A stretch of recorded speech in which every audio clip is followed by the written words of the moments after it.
In 1946, a brand new translation of the New Testament was published.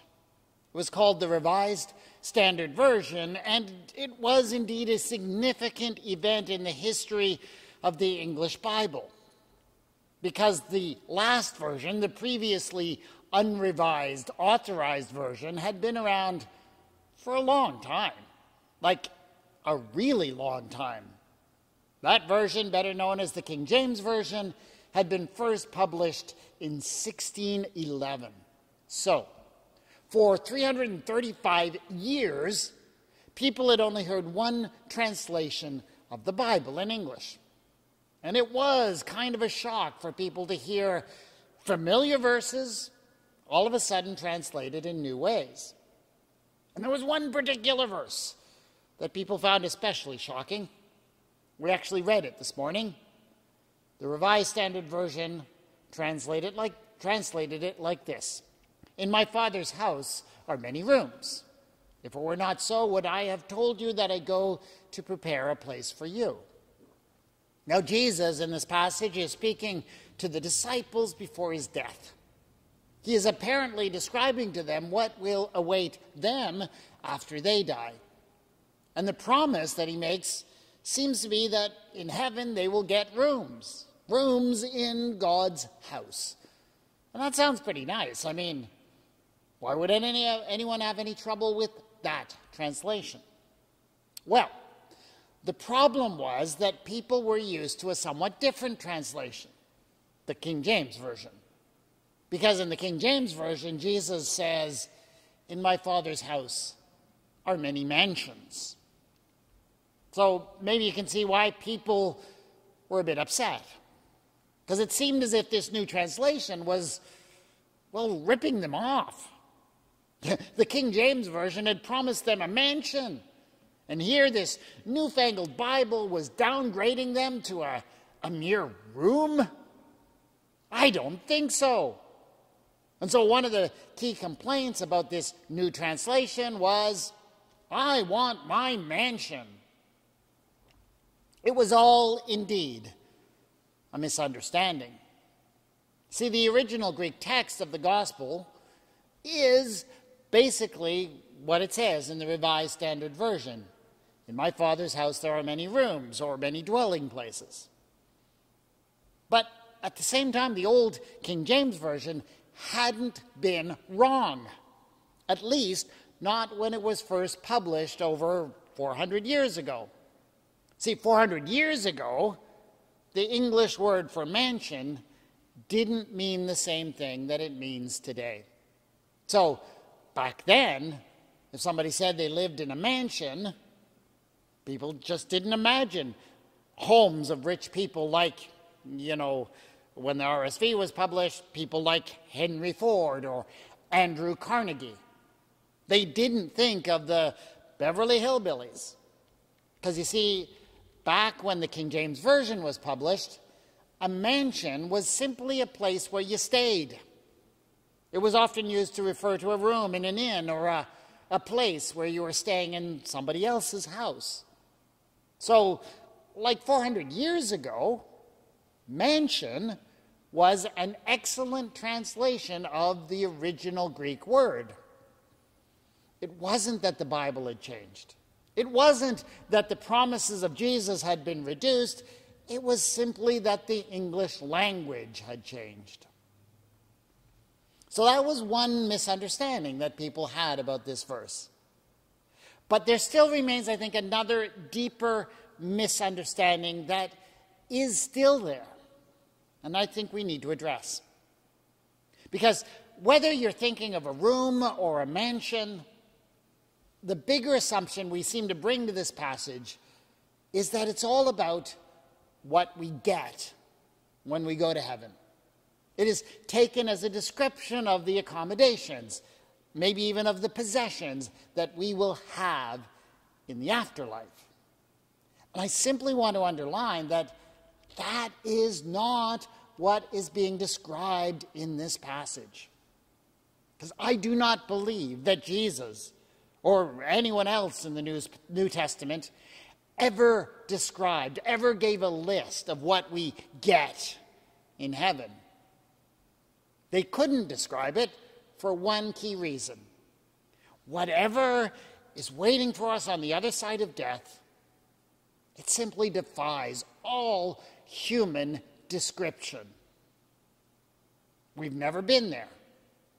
We don't have the language to describe it. So the best we can do is offer metaphors. The best we can do is tell some story about what it is like. And that is what Jesus is doing in this passage. He's not telling them what they get in heaven. He's telling them a story. And the story he's telling actually would have been very familiar to everyone who was listening to him, to everyone who read this gospel back when it was written in the first century. It was a story based on essential cultural practices that they all knew. And so their imaginations would have filled in all of the details of the story with no trouble. But of course, we're not part of that culture. And so it's harder for us to fill in those details. And so in order to understand the richness of the story that Jesus is telling his disciples, we're going to have to add in those details ourselves. So, please, let me assist you. Let me tell the story.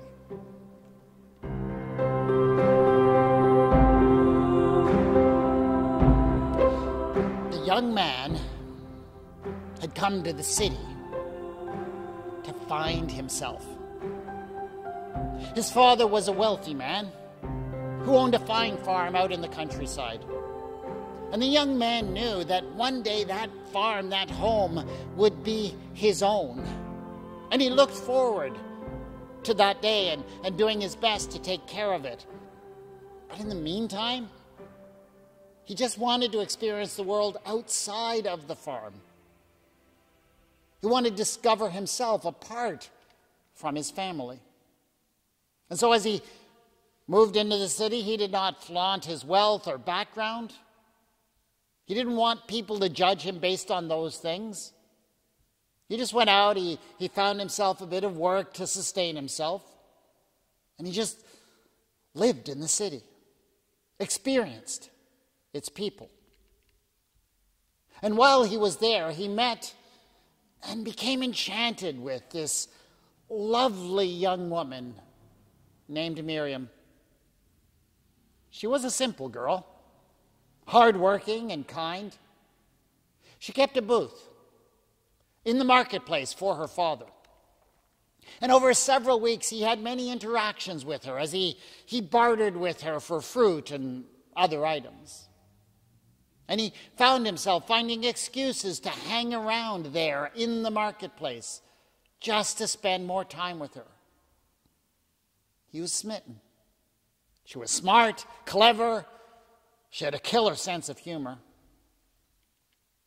And he eventually decided that he just had to find out more about this enchanting woman. And so he started to ask around.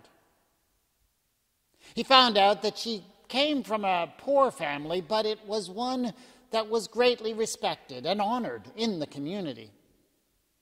And so he decided that he would approach her parents, respecting all of the customs and expectations of society.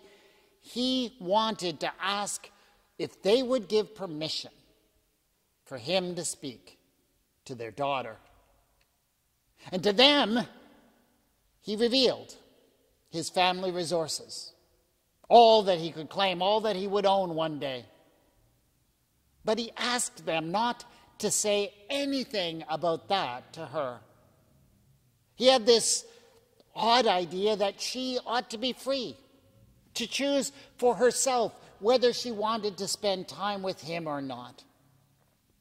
He didn't want her to be influenced by his name or his wealth. The parents, they thought his ideas odd, to say the least, but they told him that, yes, they had he had their permission to speak to their daughter. And so he did. He spoke to her of love, and to his own wonder and amazement, he discovered that she felt much the same. And so they entered into a period of heady love. They found ways to talk and to spend time together whenever they could. He was always careful to act in a way that would not put her virtue or her modesty in question. But it was plain for all who saw them that theirs was a relationship that would not be denied.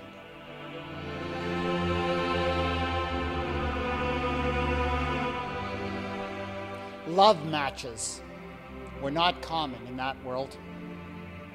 The normal practice of marriage was something that was worked out between two families, and the couple's feelings about the matter was considered to be a question of little importance.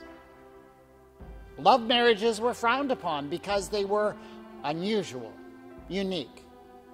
But it wasn't as if they couldn't happen.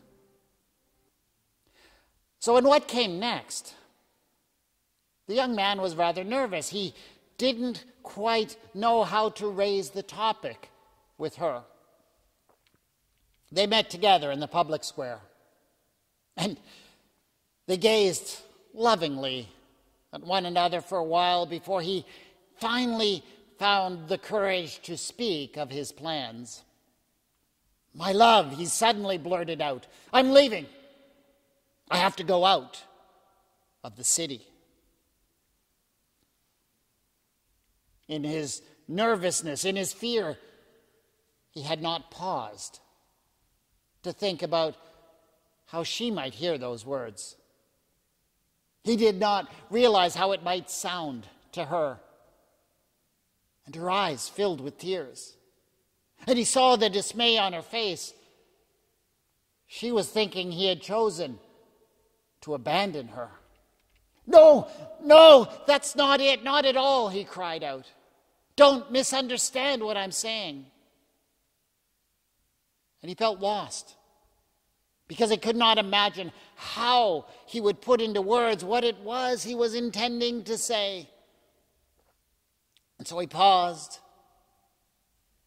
and he took a deep breath. And he decided that the best thing to do was just explain to her, step by step, what it was that he was planning to do. "In my Father's house, there are many rooms," he said. "I haven't told you this before. I haven't said, but I come from an honored family, and I grew up in a prosperous house.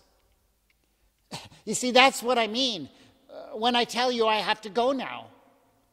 I'm going there. I'm going to my Father's house, and if I go there, it's only so that I can prepare a place there for you.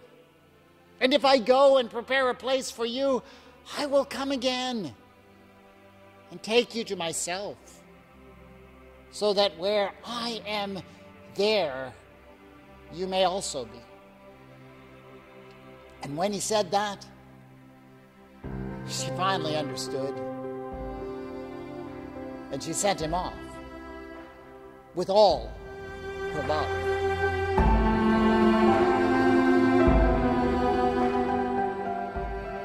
And so the young man went off to his father's house. And after many days' journey, he finally arrived and greeted his parents joyfully. And together they went in, and over a welcoming meal, he told them about this incredible woman that he had met in the city. And so lovingly and joyfully did he describe her that his parents could not wait to meet such an extraordinary woman. But first the man had work to do.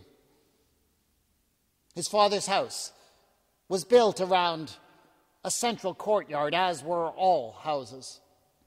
On one side was the main entrance, with a room where his father carried out his business. On another side, over here, there were kitchens and storage. Back here, a place where they could welcome guests with lavish couches for reclining and dining.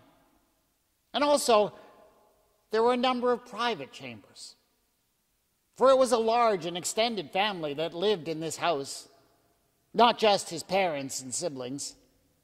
His grandmother was there, as well as his uncles and aunts and many cousins.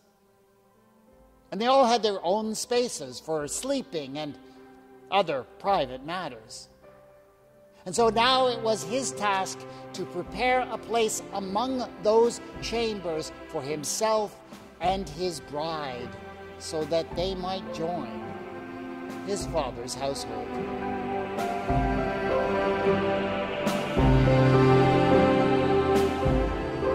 The young man worked hard over many days, expanding that space, making it warm and welcoming. He filled it with mementos that reminded him, that he hoped would remind her of the many fascinating discussions they'd had together in the marketplace. He put in windows to fill the room with light, and cabinets in which she could store all of her happiest memories. And finally it was all ready. And so he went, and he said to his father, "Now I will go, and I will find my bride, and I will bring her here, and I will make a home with her together in the heart of this your family." And so when many days later his father looked out the door, he was so pleased to see his son come walking down the lane. He was accompanied by all of his best friends who were there to wish him well, and at his side was a beautiful young woman with whom he would share a wonderful life.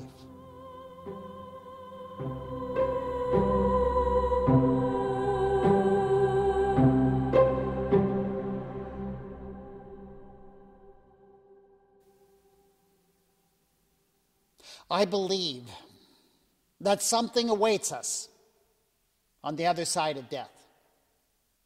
But I do not imagine that existence in terms of us sitting around on clouds playing harps, nor do I imagine us all joining together in some never-ending chorus of praises to God. I don't think the streets will be paved with gold. I mean, who would want to drive on streets paved with gold? And I don't think I'll get a mansion or even a room. And yes, I also feel like I ought to add that I do not think of the afterlife in terms of some burning in eternal conscious torment. No, these are all words and images that you will find in the Bible, except maybe that one with the clouds and the harps. I'm pretty sure that comes from a Philadelphia cream cheese commercial. But I do not believe that any of those images, as biblical as they are meant to describe what that existence is. They are rather meant to give a rather vague sense of what that experience is like. When Jesus told his disciples of these rooms in his Father's house, he wasn't giving them blueprints to heaven. He wasn't offering them a floor plan. And he wasn't telling them what they would get. He was telling them a story, a love story, using elements that were essential to marriage in that world at that time. Because you see, for them, marriages did not include rings or ceremonies before ministers or justices of the peace. The most essential ritual of marriage actually involved taking your new wife with you to live in a room in your Father's house that you had prepared to share with her. So Jesus wasn't saying what the afterlife was. He was telling a story. Now, like I say, I do believe in an afterlife. I also tend to think that it's something that will take place on a plane of existence that is far beyond any of our understanding. I suspect that probably it will have more to do with us all participating in some great collective consciousness than any rooms or streets or clouds. But that's just the image in my mind. It's still just an image. Whatever it is, I recognize we don't have the language to express it or describe it. So we're left with stories and images and metaphors. Oh, but they're amazing stories, aren't they? And with this particular story of the rooms in his Father's house, I suspect that Jesus was saying more about the fundamental nature of that existence that we cannot describe, that we can scarcely imagine. And I think what he was saying was that it was all about love. Pure, unconditional, unfailing love. That's what that existence was really about. I believe he was saying that when everything else is destroyed, love remains. Love is enough. And that is a description of, or a metaphor for the afterlife that I can get behind.